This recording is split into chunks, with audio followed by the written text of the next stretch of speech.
bulk beef was where we were really marketing towards, but the number one pushback we were getting on bulk beef is freezer space and cash flow. For the family, it's just a lot of money to write at one time. It's like, well, a subscription model kind of solves both those problems. Right around $1,100 into paid advertisements, and we ended up with about $1,100 in reoccurring revenue from that. So that's another, 11. Right before the pandemic hit, actually. So we bought our place. It was a conventional row crop operation, so it was in a corn and bean rotation. First thing we did was get some fence in so we could get the cows down. So we run a cow-calf operation that then the end goal was to take all calves born on our place and direct-to-consumer market them to try to take out the volatility of markets in the beef industry. Just try to put our future in our control versus whatever the price is at the sale barn that day. So, were you doing a lot at the sale barn at that time? We sold our feeders. We sold to neighbors the first year. Second year, we took some feeders in, but that's where we started. I think we did six the first year, and then we started Caledonia Market. So that's kind of the big, I guess, step for us. It was one thing to farm, get 42 acres of fence in, get grass growing, get everything converted over to pasture. But then the other side was, okay, so we can run some cows, but how do we market the cows, which is why we started Caledonia Market. I always sold some beef to work, but it's like, well, we could provide ourselves a market as well as a bunch of other local producers a market, and almost kind of take the co-op model, but not official. It's not officially a co-op. It's strictly just a locally sourced grocery store. So that's where our marketing journey started on the farm. But going back to it, we always wanted to run cows. Cow-calf until recently wasn't exactly a great way to make a living. So it was, well, we need to extract as much value out of them as we could, which is where, again, those direct-to-consumer sales came in. So over the last few years, we've been really leaning into the regenerative journey. So rotationally grazing, water system out on all 42 acres, multi-species pastures, and really leaning into that way of managing, because one, it makes sense. I mean, for us, it just makes sense to minimize inputs, maximize outputs in terms of the ground and nutrients into the cattle. And then it actually served as a good marketing tool for us. It allowed us to reach a different market versus a more conventional product, which has really helped us with that marketing. There's a lot of people that really want just a cleaner footprint for their food. That's one way that we could reach and add value to our product. So long story short, that's kind of how we got started. Obviously, there's a lot more details that we can go into, but we don't have the hours and hours that it would take to really dig into that. So I guess, do you want a little history on Caledonia Market as well then, or? Well, I'm curious. Tell me, could you tell me a little bit about where you are? Like, are there a lot of beef producers where you are? Like, what's the competition like? Yeah, there's certainly some producers. So in Portage, farms in Portage, Wisconsin. So in Wisconsin, there's a lot of dairy farms. There are old dairy farms that are no longer milking, that they have the facilities for cattle. So they raise cattle, raise some beef. To the southwest of us, there's quite a bit of, I'd say, more of a conventional livestock operations. It just gets hilly and hard to row crop. So, but there's certainly some other local markets and other direct and consumer farmers, but not enough to really truly compete with each other in the market. There's a lot of people to the south of us in Madison, Wisconsin, that really align with us in terms of values and how that food is raised. So, Yeah, gotcha. And then part of that was you decided to build. You guys have like a brick and mortar store, right? correct. Yeah, so we started that in a little 14 by 32 portable shed. We were renting a space from our neighbors Very fortunate that they gave us that opportunity. That's how we cut our teeth in the market, and then we had an opportunity to buy a little bit more conventional of a storefront right off the interstate that where we moved to 3 years ago now, 2 years ago, going on 3 years ago.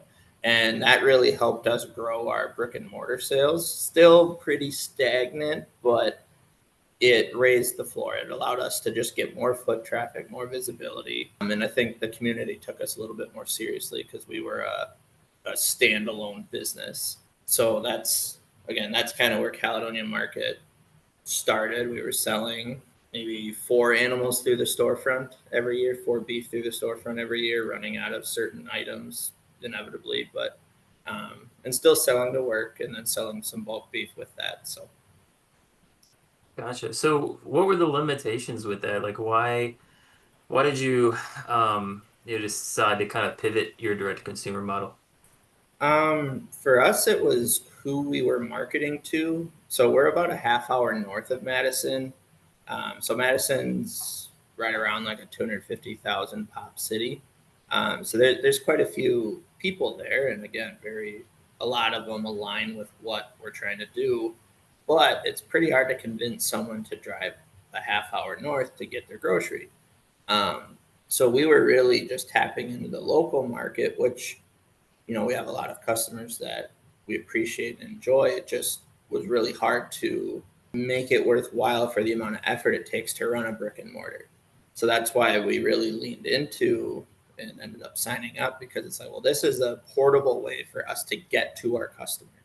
Instead of us waiting for them to come to us, it let us actively go search them out and say, hey, we know no convenience is no longer a reason not to support the business because we're bringing it right to your door. So we took one of those decision points away from the customer, which I feel the simpler you make it for a consumer to get through a purchase decision, the better off you are, in my opinion. Yeah, I agree. Yeah, people will pay for convenience, right? I mean, look at Grubhub and Right.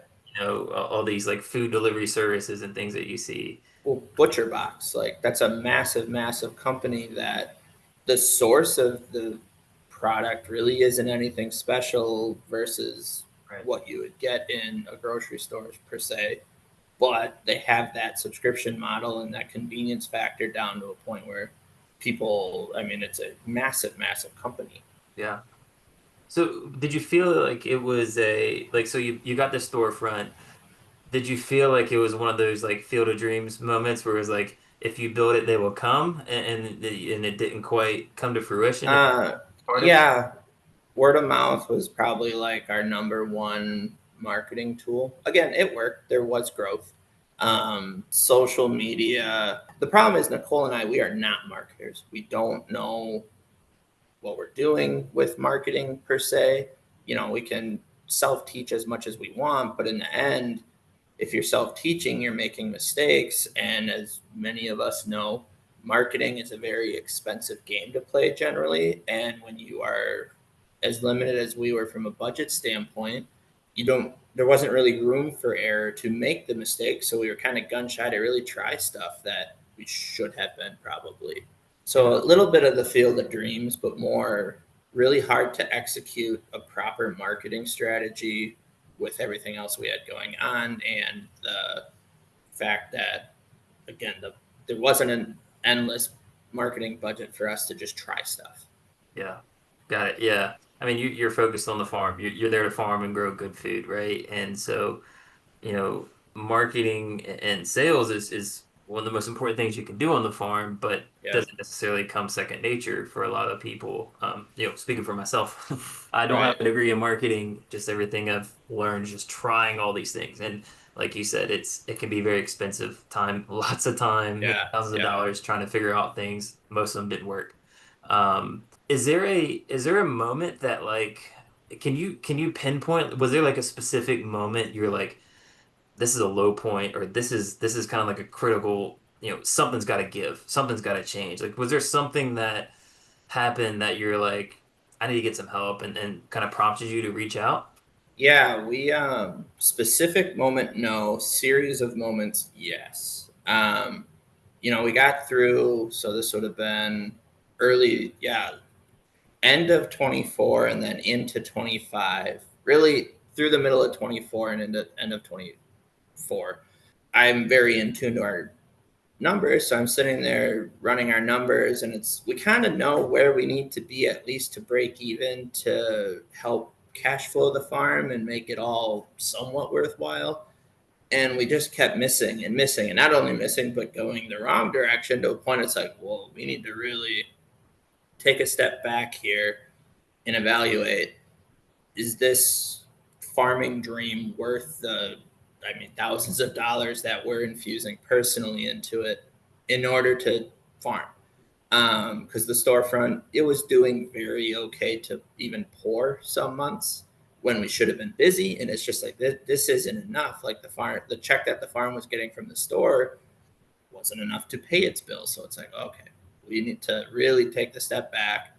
So then it was the conversation of, do we just stop going direct to consumer? Do we more hobby it, where whatever we get at the market or at the sale barn, we get at the sale barn, and we just try to raise a good cow and get more efficient cows, and maybe go further into the regenerative avenue where like we shrink our cow size and don't necessarily care about the end product, just care about that feeder that will get sold to market. That turn that into our product. Then that's where, and we looked at some other options for marketing help, and the cost was just prohibitive.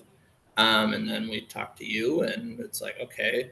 And honestly, at first, it was like, okay, here's another option. Let's look at them. Let's turn all stones over. And you were really pushing the subscription model, and we're like, immediately, like that closed minded, this was how we were going to market to people. And it's like, well, that wasn't it. So it was like, no.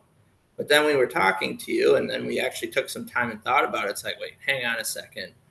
Bulk beef was where we were really marketing towards, but the number one pushback we were getting on bulk beef is freezer space and cash flow. For the family, it's just a lot of money to write at one time. It's like, well, a subscription model kind of solves both those problems. And then if we bring it to their door, now we're solving the convenience problem. And then all of a sudden it's like, wait, I can start to see this starting to make sense, which is why we ended up pulling the trigger and giving it a shot with you. Yeah. Yeah, and like you guys are fortunate, like beef farmers, man. I'm so jealous because, like, I'm a pasture poultry farmer. I raise meat birds, and so for me, I gotta get a lot of sales. I gotta sell a lot of Yeah. $25 chickens to Yep. make a living, And for you, you can sell, two cows, and you got an awesome month, right? Just two Right. shares, potentially two sales, all you need. Right. You can have, and so that bulk thing is huge. But like you said.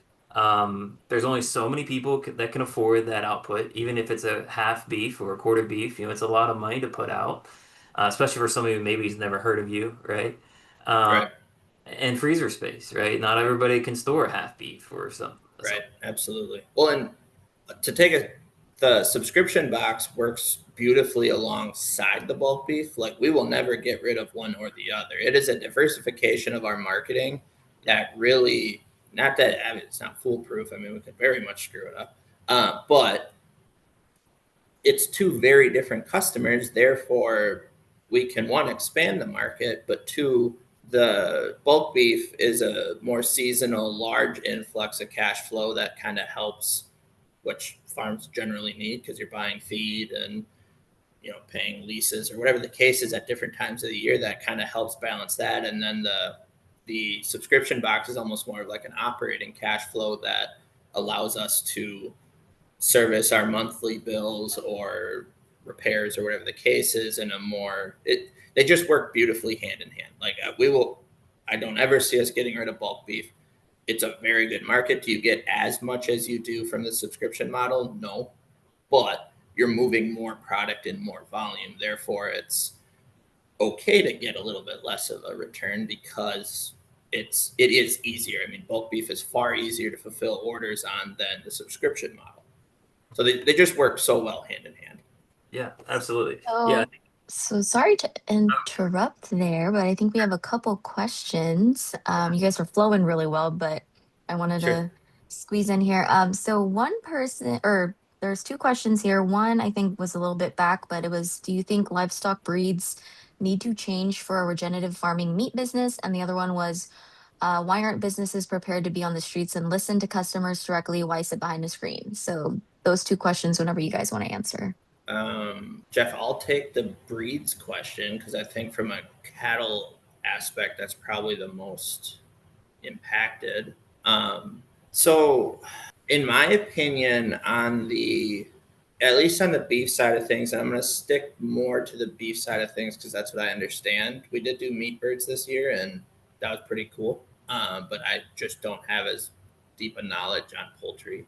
We actually found that and find that through our numbers, the type of animal that we raise is kind of a hybrid between what the packer wants in terms of a large framing meaty steer and what maybe the regenerative rancher wants to see in terms of like that 1200, call it 1,000 to 1,200 pound cow that weans off 50% of her weight. The 1,000 to 1,200 pound cow, and we did try a few, like we have some of those in our herd, and what we noticed is that animal just doesn't mature at a large enough size in order to get the return that we need on the back end. So we run Red Angus cattle, now commercial, and then we also have a bunch of Gelvies. So Gelvies is a much larger frame, continental German breed. Obviously, Red Angus is a British breed. Their cross is a fantastic cross. But what we found is as we were breeding more Red Angus, some of that was Red Angus genetics, which would probably be more, at least the ones that we were supporting and purchasing, were probably more in line with the classic regenerative animal. Again, that 1,200 pound weight. But then that animal was only giving us 11 to 1,200 pound steers or finished heifers. And when we were running those numbers, let's say that animal would give us a 30% return. If we had an animal that was finishing more in that 13 to 1450 range, so a little bit larger of an animal, that return, since we were vertically integrated, was larger for us. Now, as we get bigger, the efficiency goes down. So we actually found that like 1,400 pound animal is kind of our sweet spot, which would be a little bit different than, again, some of the, I'm going to say more mainstream regenerative operations. But going direct to consumer like that, there's a certain size, steak, and everything that the customer expects. And just from a yield standpoint, we since we're selling meat, more meat is generally better as long as we can do it efficiently, which we still can in that 1,400 pound carcass. Hopefully that answered your question. Yeah.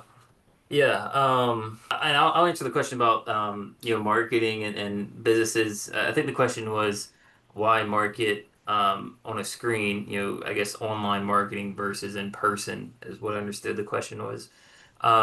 Yeah, I'll just talk about my personal experience. In the beginning of my farm, the first 5, 6 years of the farm, all we did was sell to restaurants. We did about 90% of our sales were wholesale to restaurants, probably 95. Um, COVID hit, restaurants shut down, quit ordering from us. We switched to a direct consumer model. We started doing farmers markets. Farmers markets were awesome. I think they're great for having that one-on-one contact. I tell everybody you should do farmers markets because you get so much feedback from customers, right? They tell you what they like, what they don't like. If your price is too high, if something's not selling, or maybe the quality's not so good. If you're selling out of all your chicken breasts, well, maybe you can afford to bump up the price a little bit on chicken breasts. If you're not selling any wings, maybe you need to lower the price a little bit. And so you learn about pricing, you learn about what customers like. They give you ideas for recipes. I mean, it's just so much good feedback that you would never have if you went straight to online from the get-go. We were doing great at farmers markets. We got sales that day, and I said, "Hey, let's do more." So we did one farmers market, then I did two, then I was doing three, four. We're doing up to 7 farmers markets a week at the peak in multiple cities and locations, different days of the week. And of course, I had to hire people to help me do that. And some were better than others, but I had to pay somebody to be there. And we're still capped. I was doing as much as I possibly could, trying to manage all these different people, trying to manage all these different farmers markets. We're capped. Only so many people are going to go to that farmers market. Even the the huge ones that are in the middle of the city, that got great attendance, I knew I was never going to make over a certain amount of money, no matter what. And a lot of days, if it was raining or if it was cold, people wouldn't come out, right? We'd have a poor day. And then we'd have beautiful days, it's sunny in the summertime, and nobody would come out because it was a beautiful day and they all want to go out in the boat and go to the beach. So it was just, it was up and down. It was, nothing was consistent. And I was like, man, this is tough, and I'm not hitting the revenue I want to be at. And I said, there's got to be a better way. And so I started trying to figure out the online marketing side, and it was hard. And I think this will segue into kind of what we're talking about a little bit today. It's really hard to build a business when, Miss Jones goes to your website and she gives you $25 once or twice a year. I mean, it's great. Thank you, Miss Jones. But that's not enough to build a business off of. And I can't speak to like an on-farm stand or a brick and mortar store. I've never done that before. You could probably speak on that a little bit, Colin. But I knew online sales were something where I could reach a mass market and I could grow my sales as high as I wanted to. I just had to figure out how to do it and how to get customers and how to do distribution. That was the difficult part. So how do I find customers, get them to my website? A website's great. You have the best website in the world, but if no one's going to it, it doesn't do you a lot of good. So I had a website that I rebuilt like 4 different times, paid multiple people, thousands of dollars to do it, and it never did a lot of sales. And so I had to figure out the marketing piece. And then I had to figure out distribution. It's really hard to build a business if you make a $50 sale online, but you got to ship it to California and you got to pay for the box, you got to pay for the cooler, you got to pay for the dry ice, and you got to pay the shipping fee, or somebody does. Either you do or the customer does. So sure, I can put that on the customer, but are they going to give me $40 for an order and then pay an extra 35 in shipping? Probably not. That doesn't make sense. And I don't want to pay the $35 in shipping. So it reaching that mass market across the United States doesn't really work. I mean, some people do it and they have success with it. I never had success with it with smaller orders like that. You can do it with larger orders, I believe. Um, and it kind of takes away that local aspect. People want to support their local farmer. And so, really, what we do, and we'll touch on this here in a moment, is we focus on our hyperlocal market, within a 1 2 hour radius max. Um, we offer a service of home delivery or pickup points where they can meet and pick up their orders, and that has worked amazingly well. But Colin, if you want, maybe touch on, maybe some of the pros and cons of a brick and mortar store, how that. Yeah. So like to get on the streets and listen directly to the consumer, to your question, there's a lot of value in that. There's out of the social media, the email, the screen marketing is a way to stay relevant in today's world. It's a wide net. You can reach a lot of people, but, and as Jeff talks a lot in his different workshops, it's hard to convince someone just through the screen time to purchase. What we have found, and through regenerative success as an idea that we maybe took a half step further, these partnerships and these other local businesses that already have the attention of your dream customer, doing in-person events with them, at least from our experience, by far the best marketing success that we have had. I mean, by far, like partnering with very specific, very niche businesses that you can get in front of their customers. We have found a few different ways that are fun, interactive ways, but that's where I think they're the blend. Either you can get emails that way, or maybe you can get a little bit better engagement that way, or eventually sales that way. That is a huge proponent of what we will do moving forward, and what we have done in the last 6 months that I feel is why we have had success with the subscription box.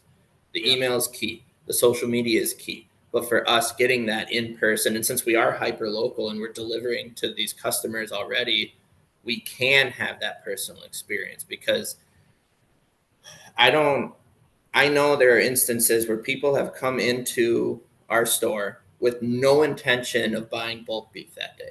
No intention. We get to having a conversation. They hear the passion. They hear the drive. They hear the true willingness and desire to just sell a clean product and get paid fairly for it. And then they either walk out with bulk beef that day or come back 2 days later and pick it up because I needed to get it fulfilled. I mean, so that in-person marketing is important. There's a lot of value there. It's just it's very time consuming. So I think that's why you can be more efficient with that online marketing than you can in person, though I still think there's a huge opportunity for in-person marketing because it's hard to that passion is hard to convey in an email. At least for me, like, so I'm sure there's people that can write copy that is far better than my copy and they can do it better. But having a conversation with me face to face, I feel that's my best way of selling because the passion is so raw. It's so in front of you. So that's my, I guess, 2 cents on online versus or face to face marketing. I think we need both. I agree with you 100%. I think nothing can trump being in face to face No, with somebody in person. You can't beat no. that for building and establishing trust and rapport Yep. and knowing what you have and feeling the passion, like you said. Um, I think the future, my belief, I don't have a crystal ball, but I believe that the future is going to be, like you said, a blend of online and in person.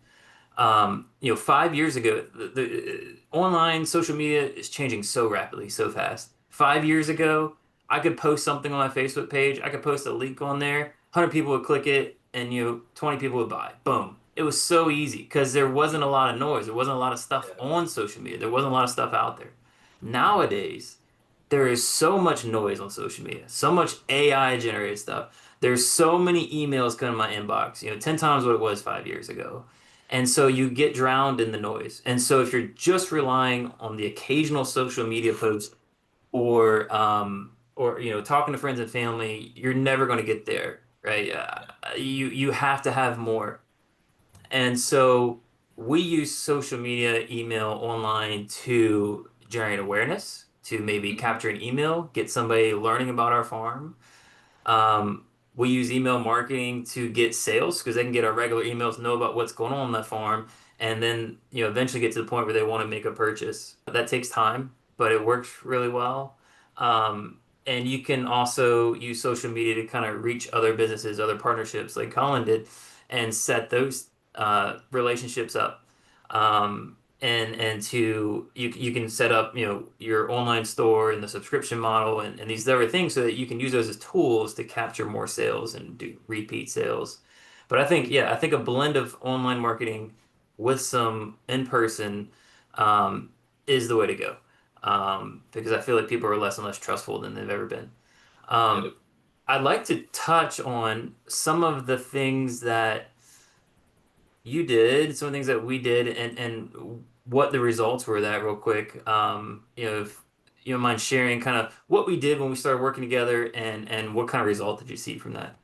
Yep. So, um, and the local business partnership, that was not a foreign concept to us. Like we already kind of those wheels were already greased a little bit, and us buying into that strategy. So then when we actually started executing a plan and putting a list together, it's like, holy moly, there's a lot of businesses that are like-minded to us in the area. We almost need to strategize on how to approach these businesses, maybe creating different partnership styles.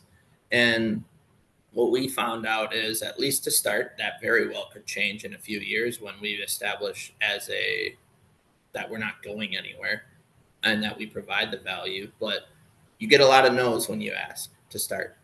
A lot of, yeah, I just don't quite buy into it, or I don't quite see the value for our business. But we got a couple yeses. Then all of a sudden we were working through those, and for us, the most fun for us and the best return we got was actually we did a little in-person meat raffle with a local CrossFit gym. We put together, I think, 7 boxes, maybe $200 worth of product. Gave them the raffle list of what we're going to do, all the different stuff we're going to do. They marketed on their end. We obviously promoted it on our end. Their promotion was far more efficient because that's who we were trying to reach. And we went on one of their busy group workout days and we had an in-person meat raffle. They gave us phone number and email. We raffled it off. Everyone had a ton of fun. We got a bunch of good content, free free samples for them to try it. And then we also to help try to offset some of these costs, just brought ground beef to sell in person. I think we sold maybe $230 in ground beef, which obviously we're not setting records, but it offset some of those costs of the giveaway and the time and all that. In the end, we got 19 emails, I believe. And within our first launch, it was $600 worth of subscription. So I don't know what that ROI comes out to be, but That's if monthly, the $600 monthly. right 600 monthly, so 2,400 over the year if they stay on for 12 months, and we put $200 into it. So and call some time, so maybe 12x, something like that. 7,200 over a year. Yeah. So oh yeah, that's bad. Far more than 12x then. So yeah, that was our most efficient and worthwhile partnership. And the best part is like that's pretty rinse and repeat. And now that we have a more fun and more engaging template, now I can go to other gyms and instead of just saying, hey, this is what we do, this is you want to partner, here's some ideas, it's like, hey, we've done this at some of your competitors' gyms and had a lot of fun with it, had a lot of really good engagement. Like we'd like to do something with you as well. So it's just the proof of concept matters to a lot of people. The business partnerships included. Yeah, absolutely. You had a ton of success with that partnership. That's been awesome. We also did some paid advertising, right, to advertise to grow your email list, and then we did a big email launch for your subscription thing. So, do you remember what the some of the numbers were and some of the returns were on that? Yeah, that ended up, you dug into that and ended up being dollar for dollar on a monthly subscription. So I think we put right around $1,100 into paid advertisements, and we ended up with about $1,100 in reoccurring revenue from that. So that's another 11x or whatever, which, and like we discussed, now on our last launch, we ended up not needing to do it because obviously, if we can avoid paid ads, that's a win. But it's a tool in the toolbox to have. That's a machine that if we say we need 11 subscription boxes in our growth, we can budget that with our reoccurring revenue from the previous months and create that machine that we can now feed. And then obviously with time, we might saturate the market and that might get a little more expensive to get. But instead of 11x, maybe it's only a 7x. Well, that's still a pretty good return. Yeah. So that's not a tool we used on our last launch, but that is absolutely a tool that we intend to use in the future because it's a little bit of an easy button. We can say, okay, instead of us going and getting into the marketing trenches and getting our hands dirty, we can just kind of pay for those leads in a way. We might need a little bit of gimmick to get the attention because there is so much noise, but there's some different tools we can use to get that attention. Yeah, everything, there's a cost to everything, right? It's either time or money, right? So you can Yeah. spend 40 hours a week posting on social media, contacting people, reaching out, making partnerships, meeting people in person, shaking hands and kissing babies, which is great. It takes a lot of time and effort to do that. What's your time worth? Or Yep. you can, hey, I'll just push a button, right? Yeah. We set up the ads for you, we ran everything for you, did all the technical side, and I can put $10 in. And what happened was after 30 days, you got $10 back in subscription orders, which meant you got 100% return on what you spent on ads in 30 days. And then every month after that is just profit. And so just to put this into perspective, I think it's helpful to know there are multi-million dollar companies, short word name companies that you've heard of that, tens, hundreds of millions of dollars that will put in $10, let's just use $10 as a round number, $10 in ads, and they'll maybe get $11 back after like 5 or 6 months. And they call that a win. I can put $10 in, I get 11 back. So let's put 100 million in. We'll get 100 million and one back, or whatever the number comes out to be, right? And they'll scale that to multi-million dollar companies. You're putting $11 in, getting $11 back in 30 days, and then 11x, right? The other 11 months of the year, because they're on a script subscription, assuming they stay for 12 months on this subscription, the other 11 months are all profit, 11x return. That's huge. And so now you've got we've built this machine, essentially, this money machine where you can just put money in and it spits it back out. If you want to put 100 grand in it and get, 100 grand back in 30 days and the rest is all profit, you can. And I think that's freaking, something to be said for that. But that's not the only way to do it. Some people, there's other ways to market and grow your business as well. Um, so what did you think was one of the things that surprised you or maybe you found difficult about, this whole process of us working together and getting things going? Specifically with regenerative or Yeah. Yeah, um, that's when we started working together. so we were a little bit of a guinea pig in a sense that we were very much an established business. We had a bunch of connections already within the local food business. We certainly had some experience marketing. We had some experience in sales. The transition was, and we had a website, so that transition was maybe a little rough. But we were also very very early on the curve on both ends, for your team and our team. And obviously, we worked through those and it worked out great. But that was probably just the biggest thing for us was just that communication with another team that isn't us. Nicole and I know how to communicate to each other. We don't need to communicate as well. So then we kind of made those same assumptions, and then that's not how that works. So it was kind of having to again learn how to communicate and convey what we want, and then also trusting that this investment, we are hiring professionals that know what they're doing. Therefore, it's kind of letting go of the reins a little bit and say, we got to trust this process. We invested this money into this process. Got to let it work. We have to trust it, have to let it work. Even if maybe we don't necessarily agree with it, who are we to question proven marketing strategies, being that the reason that we hired you was because we don't know how to market. So, like, it kind of that just that trust factor. I mean, no one cares about our business more than us.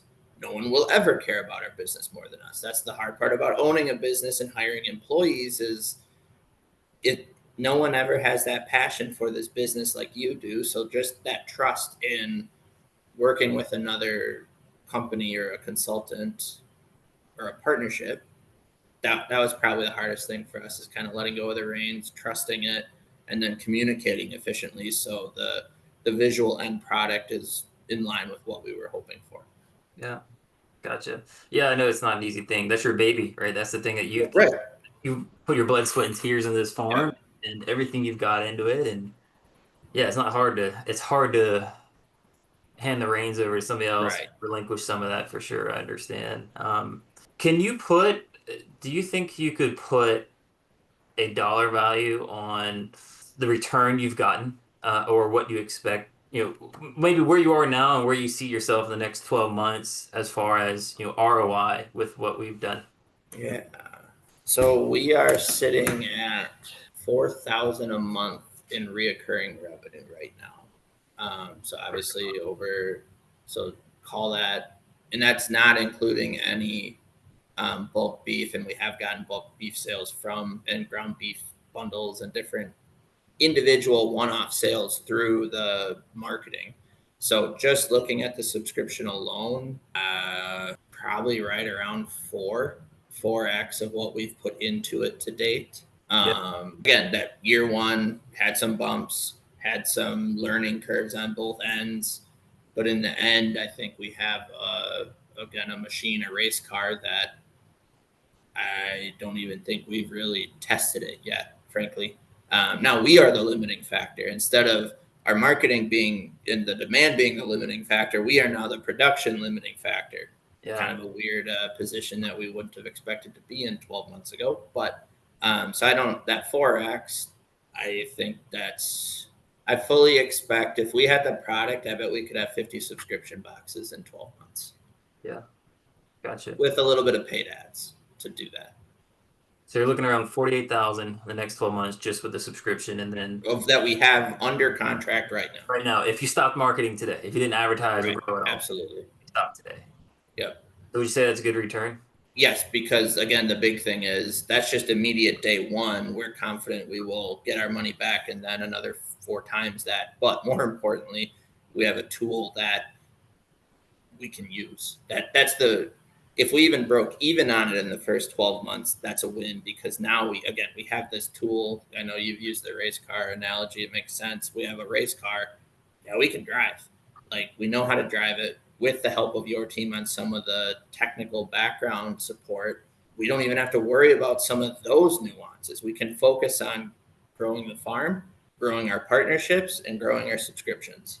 But again, for us right now, the bottleneck is actually production. It's not having enough cows.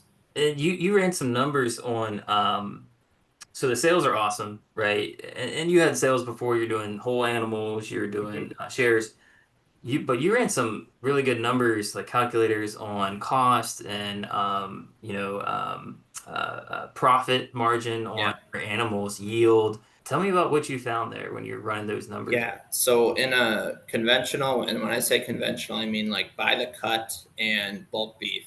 Again, that smaller animal was yielding or giving us again maybe that 20 to 30% ROI. It was basically costing us about 7 to 7.25 per pound cut and wrap to put into the freezer. Now on our big animals, on our balancer or purebred Gelbvieh steers that were finishing at 1,500 pounds, that ROI was creeping up against 60% on bulk beef animals. So it obviously that's where it's like, okay, well, we actually need to probably shade a little bit more into that neutral packer versus efficiency ground of we need meat. We sell meat, we need meat on the rail. But then when we started assigning credits and working through the actual subscription box and the fundamentals of that, it was like, well, with where our herd is right now, we have little animals and we have big animals. We're selling these on a per package basis, so that opens up to really good value and maybe not so good value on an average basis. Well, the first animal that we finished this year was a much smaller animal. Steak size was smaller, averages on cuts were smaller, and it's like, well, this is going to be a really good test to take this animal, sell it fully through the subscription model on a credit basis, dollars generated per carcass, and then we can take that over our costs and get an ROI. Well, it gave us maybe like a 75% ROI, so incredible margins. It's like, okay, good. So this model works for little animals, works very well for little animals. Well, what happens when now that frame size bumps up, and instead of having ribeyes that average at 0.7 pounds, now they're averaging at 0.9 pounds? Is that going to work for us? Or are we going to need to sit here and continuously fiddle with the numbers? So then there was a steer that was sitting in that 1,400 pound live weight mark, gave us the typical yields that we would expect. And when we ran that through the bulk beef model, it was right around that, again, 65%, but through the subscription box, it was still sitting at 90%. And that was assuming the small averages, the credit system and the credit assignments based on those small stakes. Now, for the consumer, for our subscription customer, that's better value because you're getting more stake for the same credit assignment. But for us, we didn't have to sit there and fiddle with the weights. We know that if we just set our average weights based on worst case scenario, which would be a smaller framed animal, the profitability will not be lost through the larger animal, which was very important, obviously, because I don't really want to sit here and assign this animal needs to go to bulk beef, this one needs to go subscription box. I would like to just kind of keep it not like, I mean, assign animal, like I said, taking a larger animal and selling it subscription or selling it bulk beef probably makes more sense. But if we need that larger animal to fill subscription orders, we're still profitable on that. So that was a really, really cool exercise to go through that we were a little nervous on because this is new to us and we could have made assumptions, but with everything we had going on, we didn't. But that was proof behind the concept of maybe the size animal isn't as critical for us. And back to the viewer's question, I suppose then you can go more on the efficient size or the efficiency side of things and get by with a smaller steak size. But again, as a customer of the box, if I get a 0.9 pound, if I already saw value at 0.7 pounds, if I get 0.9 pounds, that value only gets better. So it's only easier to sell this box idea to them. So we don't have to go mad sitting there worrying about the perfect animal out on pasture. We can just raise efficient, sound animals that the cows do their job. They work hard. They give us a calf. We take that calf, raise it for beef, and market. So that was cool. That was really cool to see that. So what I heard you say is you selling bulk beef, you're around a 60. You said 60% profit margin on that, and then On with a good animal, yeah. a good animal, and on subscription model, you're around 90% on a good On animal. a yep. Okay, so big difference there in profit. Yep. What you're saying with the weights, just to clarify, with the subscription model, you're not charging by weight per ounce. It's kind of everything has a set price. And Yep. so whether it's a ribeye that's 0.7 pounds or 0.9 pounds, you're still getting that 90% profit margin. It's just that the customer is getting a little bit more value, but you're still hitting incredible numbers, right? And so Right. you have to, Even on our poor performing animals. yeah, got it. That's Which awesome. again, that takes the pressure off of the. Unfortunately, it probably makes us almost a little bit worse ranchers. But it takes the pressure off that animal selection and that animal development because we don't have to worry about. Let's say we finish a heifer that finishes at 1,100 pounds. We don't have to worry about only getting 20% returns on that animal. We can still get our, again, probably more of an 80% margin on an animal like that. Well, that's if we can't keep our doors open on 80% margins, then we're doing something drastically wrong. And frankly, we probably shouldn't be ranching at that point. Because if other businesses were operating on 80% margins, it'd be very. Yeah. Yeah, I mean that's huge. 90% profit margin. I mean, like, and some people on wholesale are working on 10% margin, and Right. then your cost of feed went up 5% this year. Your processing went up 10%, and all of a sudden you're negative. You're underwater, right? Yeah. Or sold some of those animals maybe. So it's yeah, having that huge profit margin. It's not that you're trying to gouge anybody, not that you're trying to get every dollar you can, but you need to do what makes sense for you, right? And To to your business. clarify, that's not net. That is gross. So that's the cost to get that animal from conception to processed. So that's not any marketing cost. That's not any fulfillment cost. That's not any storage cost. That is just looking at that animal from production from conception to in our freezer, but not from freezer to plate. So Including processing. correct, and that's what for us, that's what the farm cares about. The farm cares about that production. The store cares about obviously the fulfillment and the profitability of selling. But again, the farm is why we're doing it. That's our why. The store is a means to get to farm.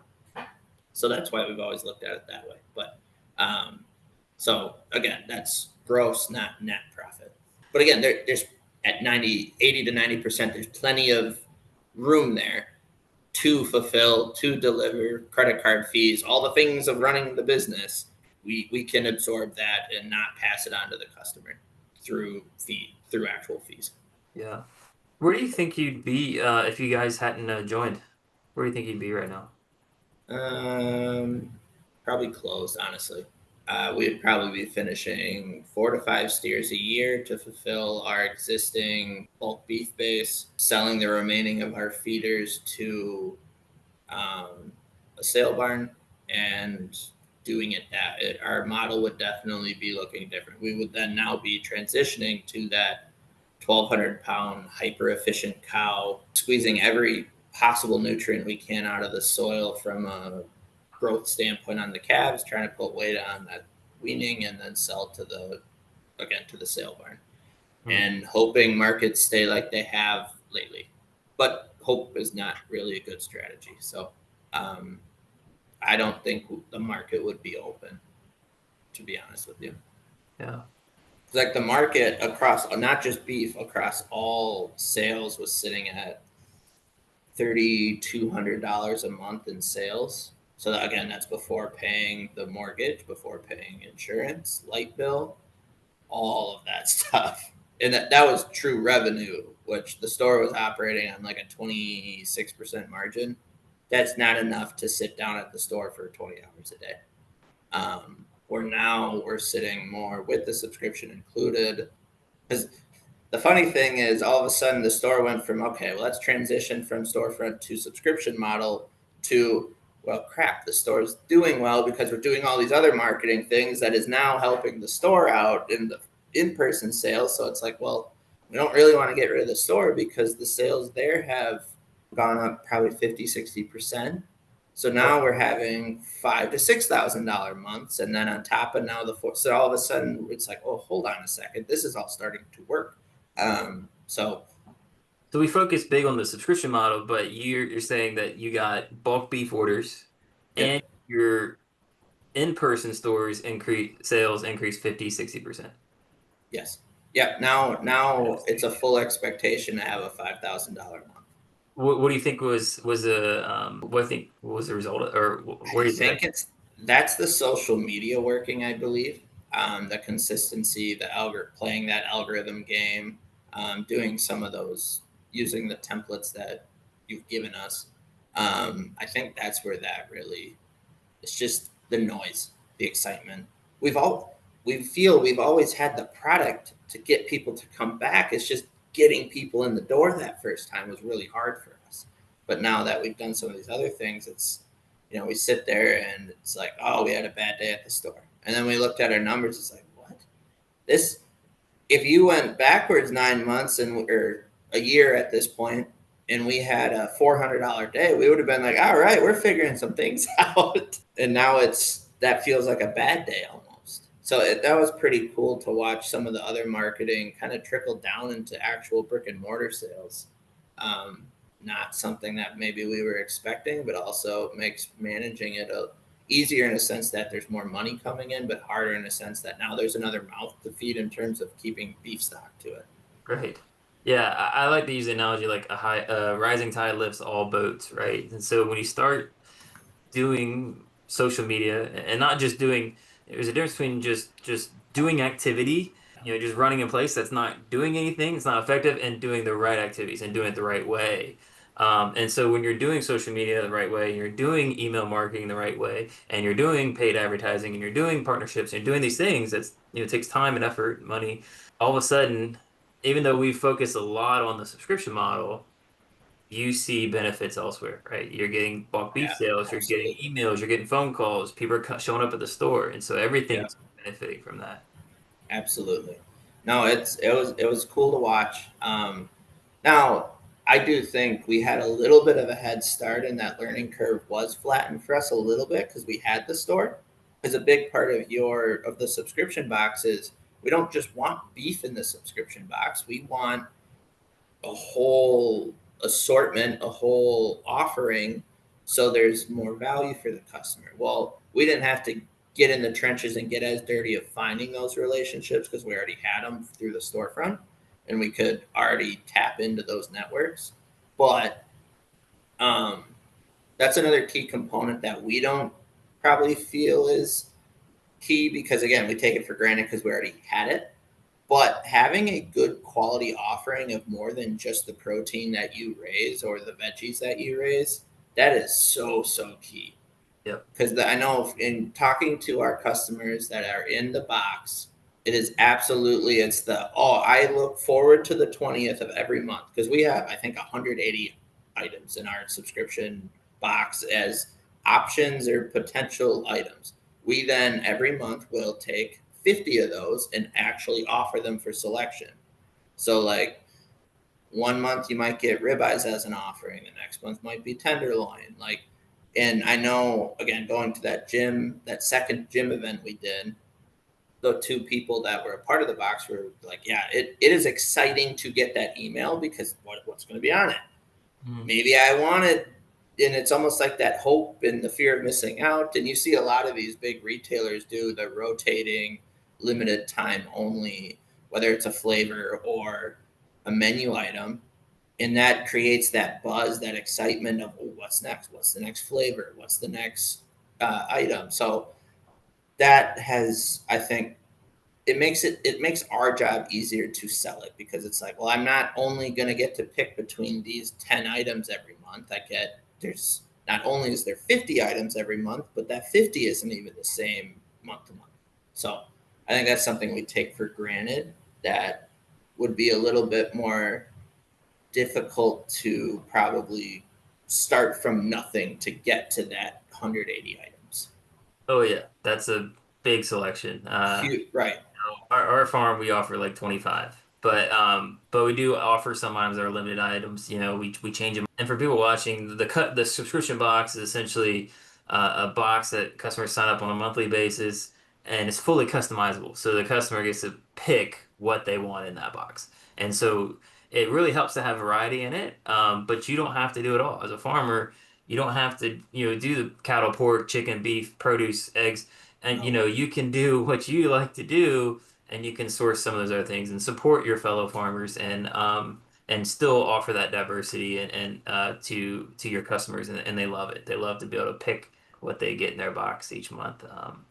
Yeah, and as you said, customers look forward to it. Yeah.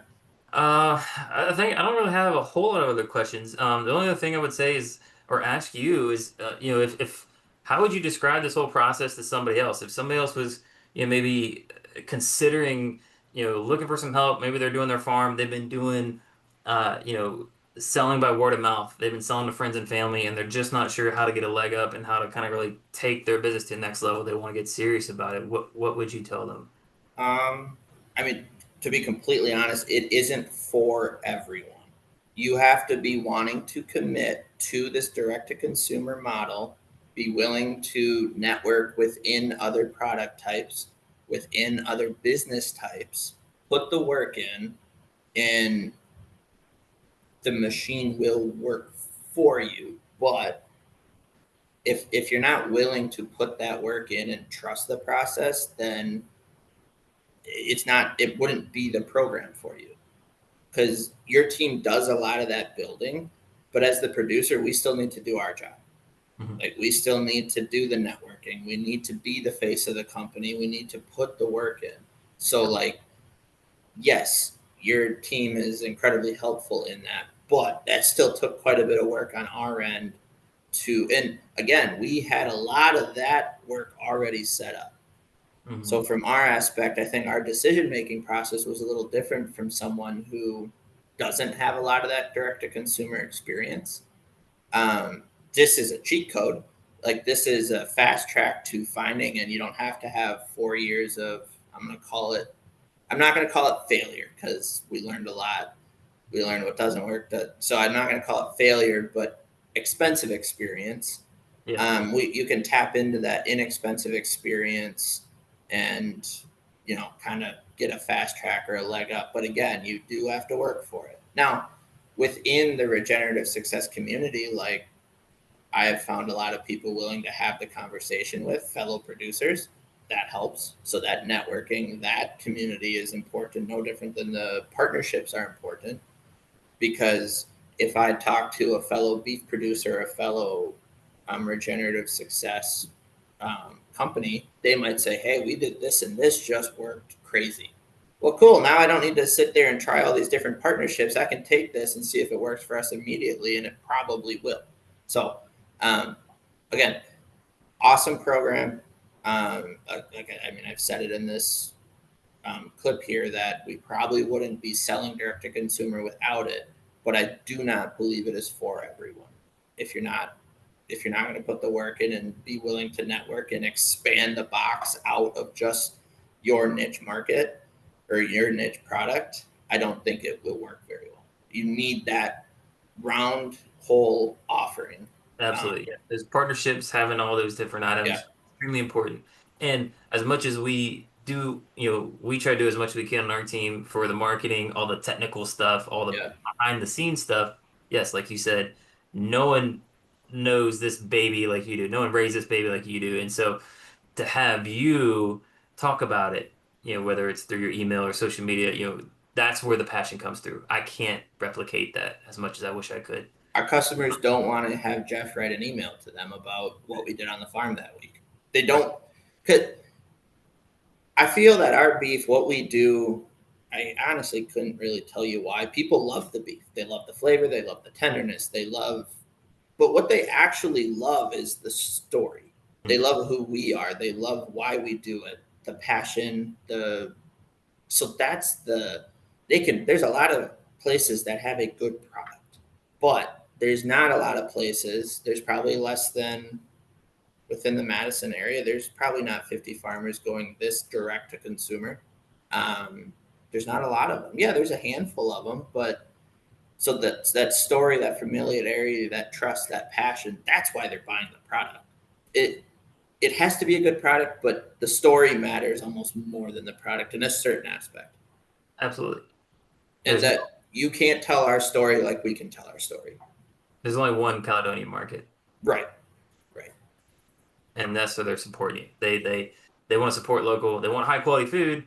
Yep, Want to be invested in their farm and their support their local farm and yep, they love hearing about what you do and yep, what gets you up in the morning and the new calf that was just born on pasture. yep. All of Customers it. like that. A lot of our customers, I tell people, you know, when you think about like what do I write on my email or what do I post on social media, it's like stuff that's so mundane for you, like just going out and animals is exciting to them because they don't live that world.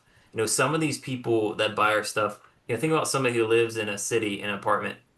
They walk out of their apartment, they walk across the sidewalk, they get in their car, they drive to work, they go in their cubicle, and they drive home. And, Yep. and in a whole week period, their foot may not even touch dirt or grass. It just is on Mhm. pavement only.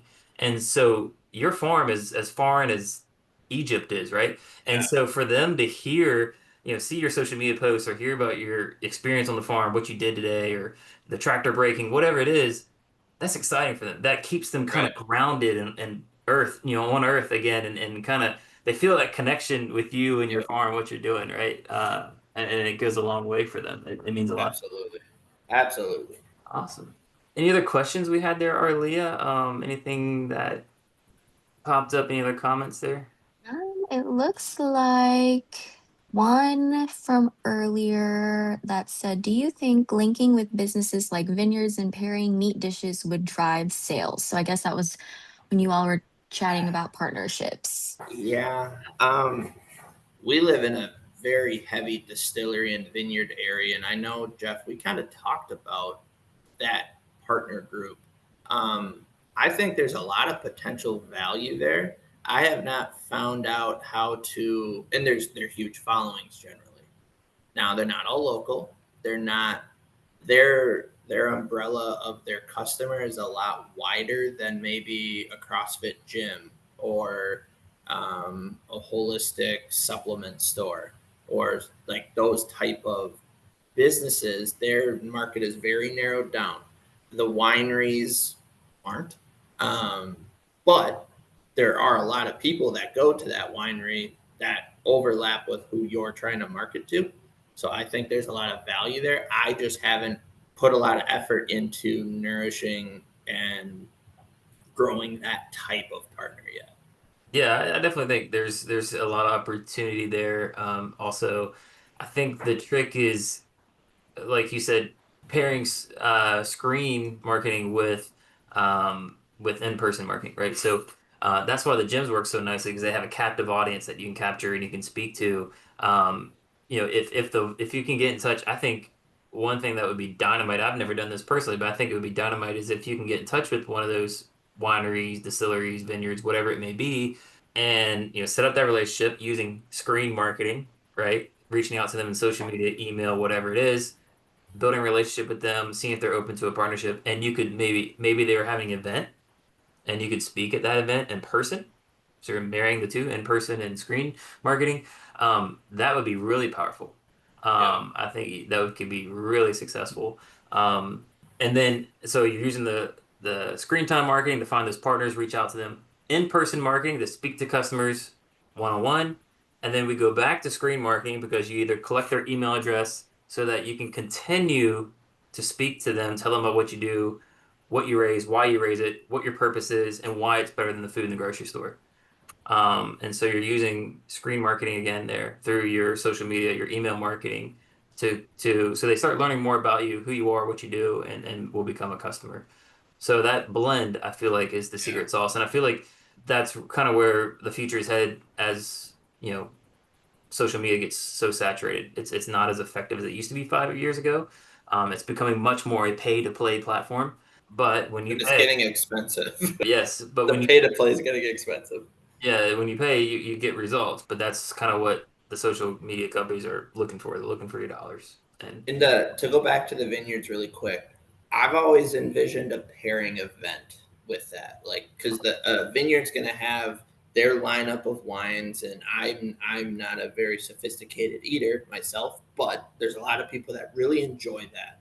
And if you did like a vineyard meets subscription box where you put together this kind of neat pairing event where they took their wines and then you took your within your subscription box your porks, your lambs, your beef, your cheeses, some of your other goods, and then you start doing these pair. And again, I couldn't, part of that, that's partially why I haven't put effort into that partnership. I don't even know how to set that up. I don't know what cheese or beef product goes well with a certain type of wine, and someone has to cook it. So that's a very complicated event. But what's a better event for both the winery and the subscription box other than having an isolated event with only these products found in these two locations are coming together? Someone's eating really good food from a chef cooking it, and then you're now there mingling with the other people that bought tickets to this event and having that face to face conversation. That's a really cool event that I could see being very successful. That's a lot of effort. That is a ton of effort to set that up. yeah, yeah, you could definitely, on the farm side, you have the land and the space to do something like Yeah. that. A Yeah. lot of us farmers probably have contacts with chefs, restaurants, that sort of thing. So you probably know somebody that could do the cooking. And then Yep. yeah, you make that contact with the vineyard, whatever, they bring their wines and you have a big event. You could sell tickets to that. You could sell, Yep. you make it real as highfalutin as you want. Sell, Yep. tickets for high dollar if you wanted to. But more aside from just the ticket sales, I think getting those lifelong customers that really vested in what you do and become, a subscriber of what you do. Yeah. Again, I made an analogy that it's great when Miss Jones can come in, she spends $40 on your website twice a year. But what if you can get Miss Jones, instead of going to your website and buying from you $40 worth twice a year, gives you $200 every single month? Yeah. Huge impact on your bottom line, on Yeah. your revenue. And now, what did you say, Colin, about the recurring revenue? We were talking about this earlier today. You said something about what does that mean as far as your business? Predictable cash flow allows you to keep farming. Is that what you mean? Yeah, Like that predictable cash flow. Like if I know how much is coming in, and I can put it in the buckets that I need to manage the business side of the farm or the market or whatever you're doing. Um, because without the that subscription model, what was it before? it was we were flush on cash when we sold bulk beef, and we were poor on cash when we did it. It makes it hard to manage. So then it was in order for the farm to pay feed bills and pay the bills, it was injecting personal cash into it. So now that the farm has its own cash flow set up, it can operate as an actual business and not as a leech on our personal finances. Yeah. That's a good that winery. I'm kind of or the vineyards. I have some ideas in my head like what would be cooler than doing food tasting out on pasture. You can set the chicken tractors up right next to it, fence the cows right behind it. Like you said, get the grass. You have to go mow the grass a little short, which for me would hurt a little bit, but get a really nice area set up and get a little fancy with it, and you know hope for a cool sunset like in our picture. I mean that if you can make that work, that would be pretty. That'd be a I'll come to pretty that. cool That'd be event, awesome. right? There's a lot of people that would love to come to that. Awesome. Well, thank you for your time, Colin. If people didn't Yeah, have absolutely. questions, yeah, I appreciate you coming here and being candid with you about your business and what's been going on. And yeah, glad that you've found some success and things are going well for you now. And yeah, look forward to continuing to get this thing growing. No, and thanks to your team. Obviously, without your team, that we would not be where we're at. So, and if anyone listening has questions, I'm a phone call away. So if you want to talk in more detail about certain aspects, there's got to be a way to get a hold of me, and we can set up a time. Yep, yeah. See, I'm not as I'm not as polished with the dropping the Facebook links and all that stuff. So no, just reach out and I'd be happy to help give any inexpensive experience your way or just network. There's a lot of people to feed. There's no competition here. If you can learn one thing from our conversation, I guarantee I'll be able to learn something from the conversation as well. So networking is a very powerful tool when we're all little guys trying to fight for our market share. So absolutely. Yeah, and I think that's the thing of this group is, I like to do more of this kind of stuff because I think you can learn a lot from others, right? You can learn a lot. I'm learning stuff every day from other people. So yeah, it's good stuff. It's funny because I always hire like on the farm we always hire like interns and sometimes we'll have people work on the farm that never been on the farm before. And I'll always have something, be doing something one way, and I'm like, why don't you just do it like this? I'm like, no, you can't do it this way. Like, we'll do it like this, and I'll like try it. Like, okay, we'll try it.